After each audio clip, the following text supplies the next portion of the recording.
talked about this the other night, so you've had a look at some of the stuff that's going inside 50. Yeah. So talk us through this. Yeah, as we go up on the screen. Now, this is pretty basic stuff. There's nothing behind this that every club does. And so there's nothing brainstorming about this, make no mistake. But this is Sydney's language we're using? Well, we're using some language, football language, shall we call it. It's football language.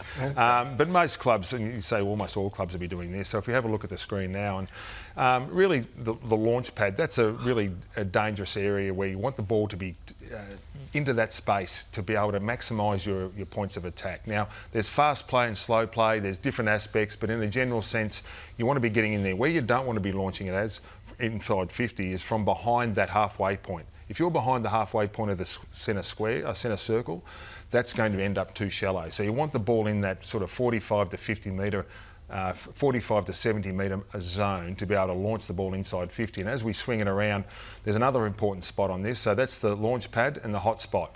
If you want to maximise your scoring, you go into those two spots. And that's where you want to be able to get the ball the majority of the time. It doesn't mean you can't hit targets outside those spots. In fast play, if those guys are on and they're free, you want to be hitting that. But generally, that's where you want to be looking. What if you're the worst contested mark team of the past 3 years? You just need to bring it down the ground. And that's a bit about personnel. If you can get the ball to ground, it's not so much about your contested marking inside 50, it's more about your ground level pressure players. All right, so let's have a look at a couple of clips where they're not using the launch pad. So this is Melbourne. But I guess this is, I'm sort of a glass half full, I guess. If we go to the vision now, I'm sort of looking at once again, I see what they're trying to work on. Maybe it's hard to know unless you're inside four walls. Windsor is a gun young player. You can just see him looking here. He's actually doing the right thing. He's doing what he can do. He's looking around for his options, but he sees Max Gawn inside 50. If he looks a little bit late, look early, look late. If he looks late, he sees that option pop up just outside that launch pad area, but he gets drawn to Max Gawn. You can see the defenders all sort of congregating across to that space, and the longer that kick is inside 50, it looks juicy as you're looking up. Max Gawn one-on-one, fantastic. But by the time that 45, 50 metre kick gets there, the defenders are all coming there and congregating. But he is looking. For a young player, looks like he's looking. Stephen May. Yeah, and this is a bit similar. And this is, I guess, the glass half full. And everyone has their opinions, but they're doing this. They're moving the ball around the outside area. Now they're trying to look in for that launch pad area.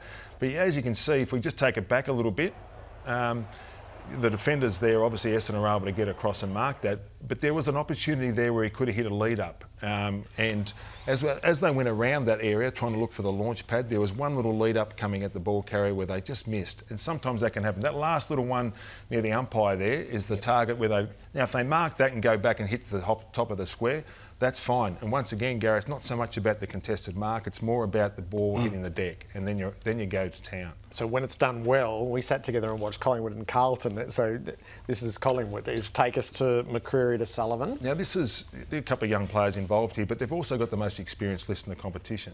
Now this ball comes in, they're trying. Now McCreery, I must admit, there's got to be a rider on this. This is one of the most amazing kicks I've seen into the launch pad area. But you can just see McCreery just looks up and he looks down. If he kicks it down there, the Swans are going to outnumber pretty dramatically.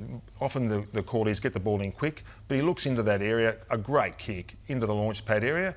That is a good spot. Now you can either have a shot from there if you're a good long kick. What you don't want it to be done is for the ball to be punched through and a kick in, or you look to the hot spot. So at this point in time, you can just see the Collingwood defenders at the top of the screen. And this is the other important point. It allows your defence to set up to be able to get repeats. If that ball goes to the hot spot and this isn't the goal, it goes back out, it can come back in because the Collingwood defence is set up very well. They've got an anchor in place, they've got all their exits signed off, but instead they hit it to the hot spot, they get a contest, doesn't have to be a contested mark, they bring the ball to ground. McCreery, fantastic play, gets into the top of the square and kicks the goal. All right, second clip from Collingwood, Hoskin Elliott. Yeah, and once again, these guys are experienced, good players, surrounded by experience. You can just see him looking. He's looking shallow. He's not looking deep. At that point in time, he's not looking deep. He kicks to Crisp, who is a very long kick and goes back and I think kicks the goal in that particular aspect. But he's looking shallow at that point in time.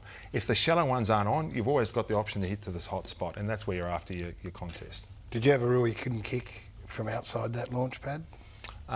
It happens. It does happen sometimes. You can't do You can't put. I'm not one for putting in hard and fast rules. Sometimes it happens. You can't do much about it. And you were captivated by Collingwood. They do go to that hotspot routinely. Yeah, they'll point. They'll just, if you watch Collingwood play, they'll just point where they're going to kick it. Everyone knows where it's going.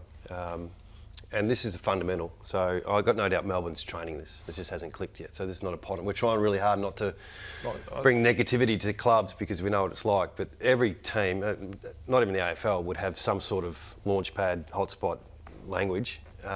It's how you train it, how you instill it, how you make it instinctive, how you reward it on Monday. The layers behind all that. It's not just let's kick it to hotspot or launchpad. It's got to be ingrained. Yeah, and it's not hard and fast. There's always options you've got to be able to still play footy, but there's just some basic philosophies. And I'd once again take the glass half full. It looks like Melbourne are trying.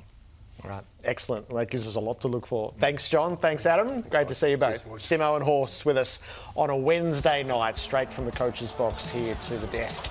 Tomorrow night at this time, we'll be on at the Gabba. The Brisbane Lions and Collingwoods renew a captivating recent rivalry in front of a sold-out crowd. You'll see every moment of it here on Fox Footy.